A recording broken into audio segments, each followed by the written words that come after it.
সামান্যের জন্য বেঁচে গেল, আর একটু হলে লিচু আলা ধরে ফেলতো। তোকে ধরে ফেলাই ভালো ছিল, লিচু চুরি করে খাস কেন? কিনে খেতে পারিস না? আর পয়সা থাকলে কি চুরি করে খাতো? বেশ কথা বলিস নি তো, সিগারেটটা দে। সিগারেটটার দাম জানিস? আবার ঘাড়ে বসে খাস না, ওই জন্য কিছু মনে হয় না। ধ্যান দিস নি তো, ওই তো ফোন এসে ফোন। ওই আমার তো ফোন আসেনি। তোর এসছে? না না, আমার আসেনি। দেখ তোর এসছে। অসম্ভব, আমি তো 3 মাস ধরে রিচার্জ করিনি, ফোন আসিও না যাইও না। চালাক ডাল, পকেট থেকে ফোনটা বার করে তো দেখ। সত্যি তো আমার ফোন এসছে। হ্যালো, 882299 এটা কি আপনার নাম্বার? হ্যাঁ কি হয়েছে? বলছে আপনার এই নাম্বারটা আগামী 3 দিনের মধ্যে বন্ধ হয়ে যাবে। নাম্বারটা সক্রিয় রাখতে আপনি আজই রিচার্জ করুন। কেন, আমি আবার কি অপরাধ করলাম যে আমার নাম্বারটা বন্ধ করে দেবেন? না না স্যার, আপনার কোনো অপরাধ নেই। আসলে আপনি 3 মাস ধরে রিচার্জ করেননি তো, তাই নাম্বারটা বন্ধ হয়ে যাবে। হ্যাঁ দিন বন্ধ করে দেন, বিড়ি কিনে টাকা নেই রিচার্জ করবে। মা তাড়াতাড়ি খেতে দাও। ওই দেখো মহারাজ এসে, জগ বল ভাতটা খোলো, 4টি গিলু। আব্বা, রাজা মহারাজের কিছু অমানিত ছিল? কি লজ্জা লাগে না? আমি সারাদিন মাঠে কষ্ট করে খেটে আসছি, আর উনি পাড়ায় পাড়ায় ট্যাং ট্যাং করে ঘুরে বেড়াচ্ছে। ওই আলো ছেলেকে দেখা কিভাবে বাপের সাথে মাঠে খাচ্ছে আর বছর বছর জমি কিনছে। বকু না তো, ছেলেকে একটু চাচি খেতে দাও। আয় বাবু খেয়ে নে। সব কিছু হচ্ছে তোমার লেগে। খাবার থেকে কোথা থেকে আসছে সেটুকু খোঁজ রাখেন। হ্যালো স্যার, কালকে আপনাকে ফোন করেছিলাম রিচার্জের জন্য, আপনি এখনো পর্যন্ত রিচার্জ করেননি কেন? আপনাকে আমি কতবার করে বলবো, আমি কাজকর্ম করিনি, কাছে টাকা পয়সা নেই। আর এমনি তো আমি কাউকে ফোন করিনি, আর আমাকে ফোন করার মতো কেউ নেই। দেন সিট বন্ধ করে দেন। সত্যি কি আপনাকে ফোন করার মতো কেউ নেই? না নেই, আমার বন্ধু বান্ধব গার্লফ্রেন্ড মার্কেন কেউ নেই। তোমার যদি বন্ধুই দম থাকে তুমি রিচার্জটা করে দাও না। কত সব মেয়েটা কে রে বাবু? কি আর একজন, আমি কি করে বলবো কে?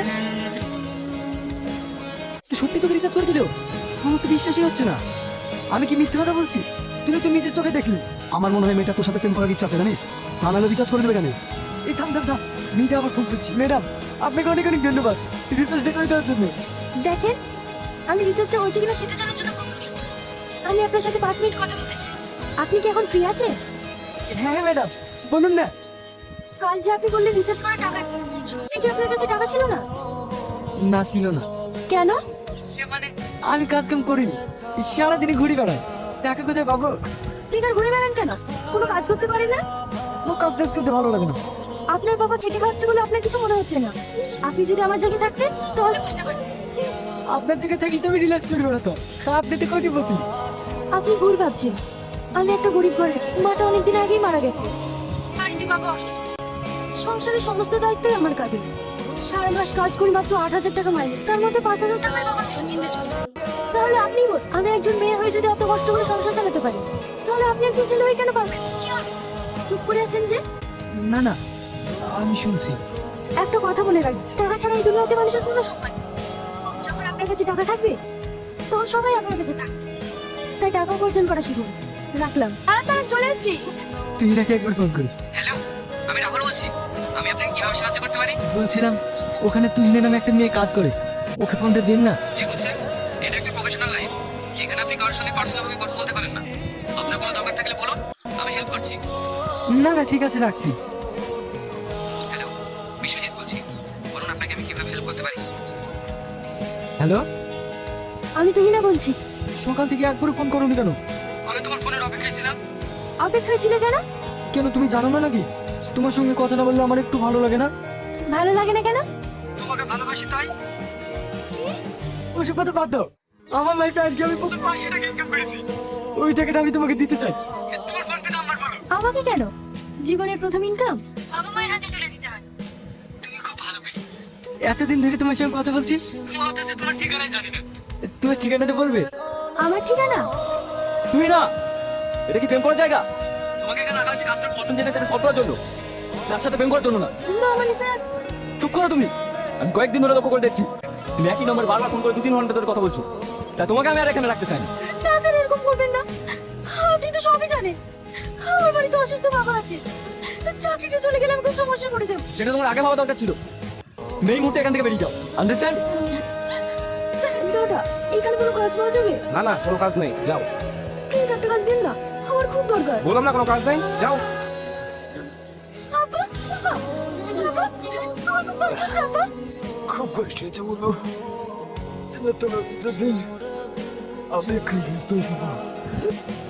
আপা, ওষুধ তো পড়ে গেছে। আপা, তুমি একটু সহ্য করো, আমি এক্ষুনি ওষুধ নিয়ে আসছি।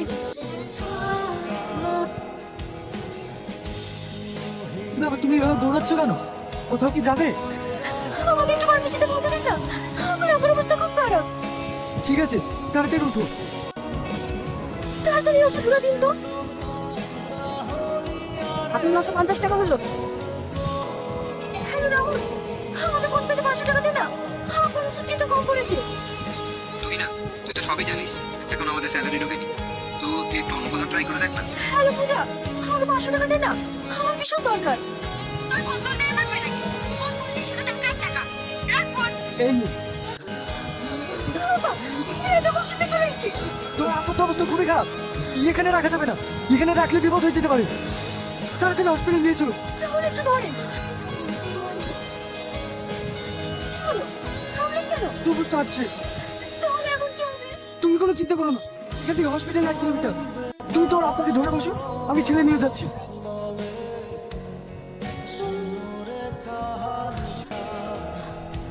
ডাক্তার বাবু, এইদিকে ইঞ্জেকশন নিয়ে চলে এসেছি। হ্যাঁ দিন। আপনারা 10 মিনিট অপেক্ষা করুন, তারপর দেখছি কি হয়। আপাতত আপনার বাবা এখন সুস্থ আছে, কিন্তু আমি অবাক হয়ে যাচ্ছি আপনি এত তাড়াতাড়ি ওষুধটা আনলেন কিভাবে? না মানে, ফার্মেসিতে অনেক ভিড় ছিল, আমি সবার কাছে অনুরোধ করে আগে নিয়ে এসেছি। ভেরি গুড, বাবার জন্য তো এতটুকু করতেই হবে। না না ম্যাডাম, উনার বাবা হবে কেন? উনি তো টুকটুকি চালক, উনি আমাকে সব দিক থেকে হেল্প করেছে। আপনাকে যে কি বলে ধন্যবাদ দেবো আমি বুঝতে পারছি না। না না, ধন্যবাদ দিতে হবে না, অসহায় মানুষের পাশে দাঁড়ানো তো মানুষের কর্তব্য।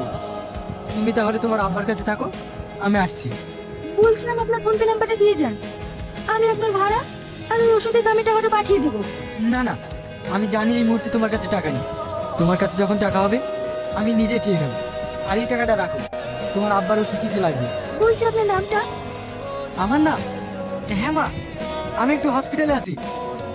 না না, আমার কিছু হয়নি, আমি বাড়ি গিয়ে সব বলছি। আচ্ছা ঠিক আছে ঠিক আছে, এসব বেশো। এ দেখো এই বাড়িটা। আপনি? আসুন আসুন, ওনাদেরকে তো ঠিক চিনতে পারলাম না। ইনার আমার আব্বা মা, এই রাস্তা দিয়ে যাচ্ছিলাম, তোমার আব্বার কথা বলতে আব্বা মা দেখতে চাইলো, তাই নিয়ে চলে আসলাম। খুব ভালো করেছেন, আসুন ঘরে এসে বসুন। তোমাকে খুব চেনা চেনা লাগছে। তোমার নাম কি সেলিম? হ্যাঁ। আরে আমাকে চিনতে পারছিস না? আমি সোহেল রে। মনে আছে একসঙ্গে ব্যাঙ্গালোরে কাজ করতাম, তুই আমাকে ব্যয় বলে ডাকতি। হ্যাঁ মনে পড়েছে। ভালো আছিস ভাই? হ্যাঁ আমি ভালো আছি। তাহলে এটা তোর মেয়ে? হ্যাঁ। এই দেখ, এটা আমার ছেলে। তোর ছেলেকে আমি ভালো করে চিনি, সেদিন রাতে যদি ও না থাকতো না তাহলে যে আমার কি হতো। আমার ছেলে ওরকমই, কারোর দুঃখ কষ্ট সহ্য করতে পারে না। আপনারা বসুন, আমি চা পানির ব্যবস্থা করি। হ্যালো, হ্যাঁ বলো। বলছি কেমন লাগছে? তোমার কাছে কিছু টাকা হবে? বাড়িতে আত্মীয় এসেছে, একটা টাকাও নেই। হ্যাঁ আমি এক্ষুনি টাকা পাঠাচ্ছি। বলছি সেলিম, তুইও আমাকে ব্যয় বলে ডাকতে, আমিও তোকে ব্যয় বলে ডাকতাম। তোর মেয়েকে আমার খুব পছন্দ হয়েছে, যদি তোর কোনো আপত্তি না থাকে তোর মেয়েকে আমার বাড়ির বউ বানাতে চাই। আরে আপত্তি কেন হবে রে? আমার মেয়ে যে তোর বাড়ির বউ হবে সেটা তো আমার মেয়ের সৌভাগ্য। মেয়েটাকে নিয়ে খুব দুশ্চিন্তায় ছিলাম রে, ছোটবেলায় মাকে হারিয়ে। আর আমিও হার্টের রোগী, আজ আছি কাল নাই। আজকের এই সুখের দিনে দুঃখের কথা বলবেন না ভাই। আপনার মেয়েকে আমি নিজের মেয়ের মতন করেই রাখবো। কি নিয়ে আলোচনা করছো মা? তোর বিয়ের ব্যাপারে। এই ভাইয়ের মেয়েকে আমাদের খুব পছন্দ হয়েছে, তাই ওর সাথে তোর বিয়ে ঠিক করলাম। তাহলে ভাই, শুভ কাজে দেরি করতে চাইনি, 10 দিনের মধ্যে তোর বিয়েটা সেরে ফেলতে চাই। আব্বা, তুমি হুট করে আমাকে না জানিয়ে বিয়ে ঠিক করলে কেন? আমি বিয়ে করতে পারবো না। দেখ, ও আমার অনেক আগেকার বন্ধু, আর আমি ওকে কথা দিয়েছি ওর মেয়ের সাথে তোর বিয়ে দেবো। তাই বলে কি আমার মতামতের কোনো দাম নেই? দেখ মা, ওই ছেলেটা খুব ভালো, ওর সাথে তোর বিয়ে হলে তুই সুখে থাকবি। আমি জানি ও অনেক ভালো ছেলে, কিন্তু কোনো কিন্তু না, আমি যখন একবার কথা দিয়ে ফেলেছি ওই মেয়ের সাথে তোর বিয়ে হবে। ঠিক আছে, আমিও দেখছি। তুমি ওই মেয়ের সঙ্গে আবার কি করে বিয়ে দাও? আমি আজকে তোমার সঙ্গে দেখা করতে চাই। আমার আম্মু অন্য একটা ছেলের সঙ্গে আমার বিয়ে ঠিক করেছে। হ্যাঁ, আমারও তো সেই একই কেস। আমার আব্বু তো তার বন্ধুর মেয়ের সঙ্গে আমার বিয়ে ঠিক করেছে। তাহলে এখন কি হবে? চলো আজকে আমরা রেজিস্ট্রি বিয়েটা করে ফেলি, তাহলে তো আমাদের আর অন্য জায়গায় বিয়ে দিতে পারছি না। কিন্তু কোনো কিন্তু না, আমি বহরমপুর রেজিস্ট্রি অফিসের সামনে দাঁড়িয়ে থাকবো, তুমি বিকাল 4টার সময় চলে আসবো।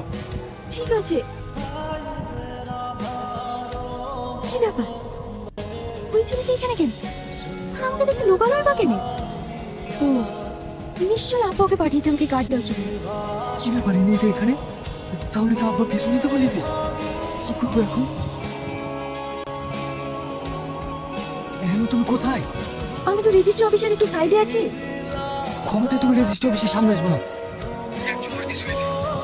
মনে হয় আব্বাই পাঠিয়েছে। আমার আপু একজনকে পাঠিয়েছে, তাহলে এখন উপায়? তুমি বাড়ি চলে যাও, আমি তোমাদের বাড়ি আসছি। তোর আব্বাকে ভালোভাবে বুঝাবো, যদি না শুনে ঠিক আছে আরেকটা কথা, তোমার বাড়ির লোকেশনটা আমার হোয়াটসঅ্যাপে সেন্ড করো। ঠিক আছে। ঘুরে ফিরে একই জায়গায় কেটে পাঠাচ্ছি, সে গুগল কি তার হয়ে গেল নাকি? উল্টো পাল্টা লোকেশন দেখাচ্ছে। কি ব্যাপার, আপনি বাইরে দাঁড়িয়ে আছেন কেন? আপনার বাবা মাও তো এসেছে, ভিতরে আসুন। আব্বা মা কি জন্য এসছে? আপনার আর আমার বিয়েটা ক্যান্সেল করতে এসেছে। ঠিক আছে আমি আসছি। কি লোকেশন যে কোথায়? হ্যালো, তুমি কোথায় আছো? আমি তোমার জন্য কখন থেকে বাইরে অপেক্ষা করছি, তাড়াতাড়ি এসো। আমি তোর পিছনে।